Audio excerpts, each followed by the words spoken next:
Ted Cruz was busy campaigning with Mike Pence today, but with a certain name going unmentioned. Take a look.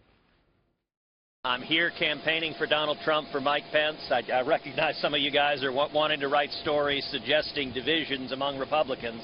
I'll make a point. I'm getting ready to get on a gigantic airplane that has Donald Trump's name painted on the side of it.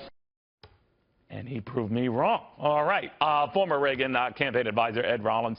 There was a good deal of fuss about that to a little heaving and hoeing to get to that point.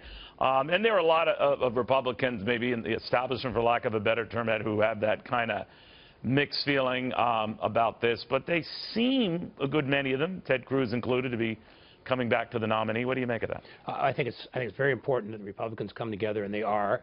I think the bottom line is the choice, as Senator Perdue and others have laid out, is an administration that obviously can be viewed as corrupt, or at least perceived as corrupt.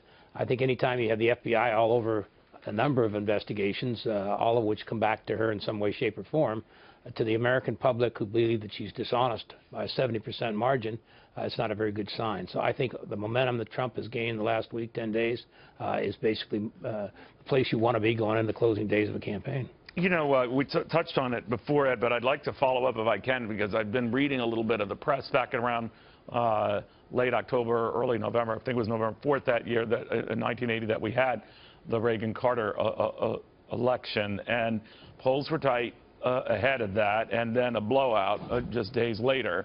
Do you see anything in the sands that are constantly shifting here that make you think the same could be happening now? I certainly see the potential in the general election vote. Obviously, the electoral states are drawn a little tight for today. I mean, California obviously was all very doable for Reagan.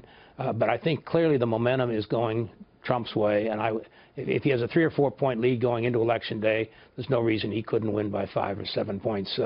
And that's the same kind of thing that came down for Reagan in the closing days, and obviously gave him a landslide of 10 points.